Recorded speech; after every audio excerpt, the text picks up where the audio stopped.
और आर्यन अभी दुल्हा दुल्हन भी बैठे हैं तो उनके लिए वो गाना भी जरूर गाएंगे हम लोग कि जोड़ी बनल रहो, कि जुड़िया बनल रहो दुल्हा दुल्हीन के। और समधी समदन को भी तो बुला लो आर्यन। देखो सारे समधी समदन इधर मिथिलेश पांडे जी, हमारे मिथिलेश तिवारी जी आदरणीय, सभी को बुलाना चाहिए इस गाने में, क्योंकि समधी समदन तो आज के यही है ना, इतना बड़ा अरेंजमेंट किया है। अब मिथिलेश तिवारी चाचा जी और राधा चरण चाचा जी से हमारा आग्रह अब रउआ दोनों लोग मंच पे आ जाए, क्योंकि सभी बर वधू भी आ गए। तो जुड़िया बनल रहो दुल्हा दुल्हीन के, समधी समधीन के ना। जुड़ी बनल रहो दुल्हा दुल्हीन, समधी समधीन के ना। अरे समधी समधीन के हो दुल्हा दुल्हीन के, समधी समधीन के हो दुल्हा दुल्हीन के, समधी समधीन के हो दुल्हा दुल्हीन के। जोड़िया बनल रहो, जोड़िया सब दुल्हा दुल्हन खातिर जोड़ी बनल बाटेला घूम कीन के दुल्हा दुल्हा।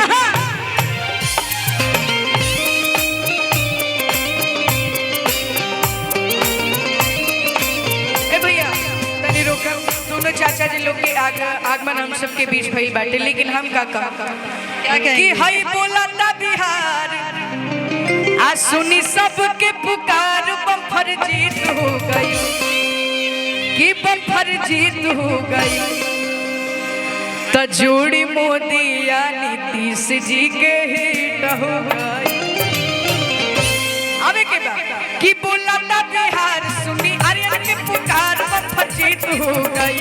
बोला ना बिहार सुनी सबके बिहार, बम्फर जीत हो गई। अच्छा, बिहार की ताकत दिखल एक बार के चुनाव में हमनी के देश के माननीय प्रधानमंत्री जी भी गमछा उड़ाइले। भैया भैया भैया भैया रुक जाइए। तो आग्रह बाटे बक्सर के माननीय जनता से हमार, जेकरा फिर गमछी बाटे तनी गमछिया के हवा में लहरा दीजा। जोड़ी मोदी या नीतीश जी के हिट हो गई, जोड़ी मोदी या नीतीश जी के हिट हो गई, जोड़ी मोदी या नीतीश जी के हिट हो गई।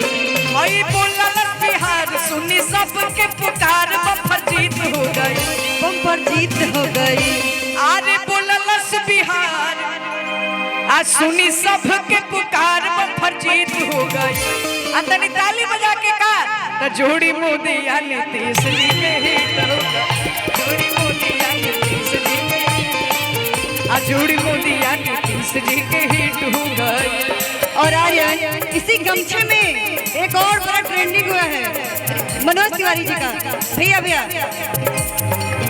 कि हाँ हम बिहारी हैं जी, कि थोड़े संस्कारी हैं जी, कि माटी को सोना करने वाली कलाकारी है जी। आवे के बाद जिसके पास भी गमछे निकाल लीजिए और एकदम से लहराना है और करेगा कि हाँ हम बिहारी हैं जी, थोड़े संस्कारी है जी, हाँ हम बिहारी है जी, थोड़े संस्कारी है।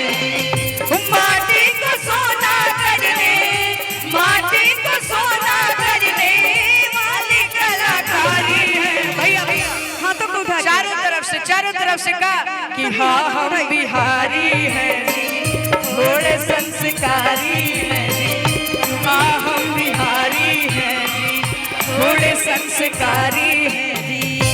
माटी को सोना करने, माटी को सोना करने वाली कलाकारी है जी, हाँ हम बिहारी हैं जी, थोड़े संस्कारी हैं जी।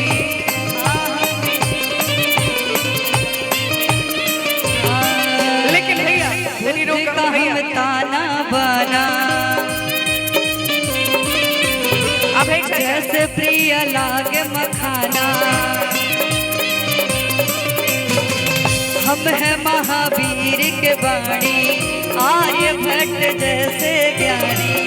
ये धरती अशोक वाली जनती है ये वीर वाली, उस बंजर को सींचा करते जिनका ना कोई माली। भैया अकेले चाणक्य जैसे, अकेले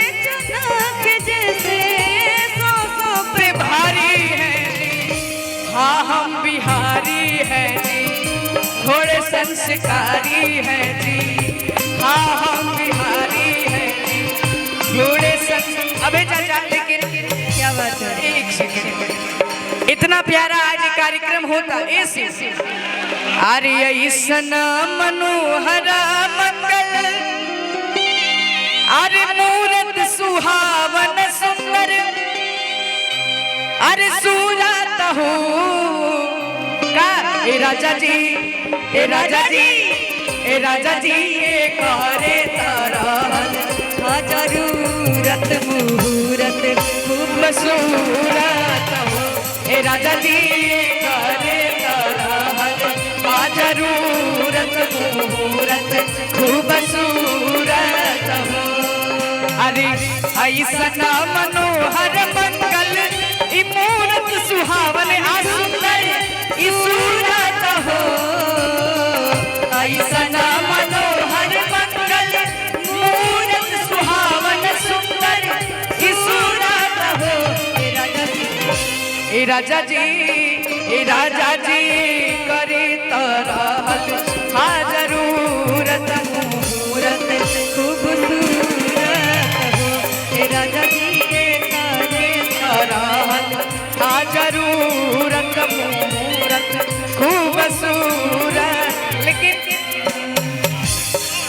अरे राजा जी खजनवा दे दा, रानी जी गहनवा दे दा, राजा जी खजनवा दे दा, रानी जी गहनवा दे दा, बाजी ना मजीरो ऐसे, बाजी ना मजीरो ऐसे, हीरा रतनवा तू दे दा, राजा जी खजनवा दे दा, रानी जी गहनवा दे दा, राजा जी खजनवा अबे लेकिन देशवे लली हले जनमवा भूलई। आप लोग थोड़ा थोड़ा स्पेस बना दिए, घर के कार्यक्रम हटे, रउआ लोग तनी स्पेस बना दीजिए।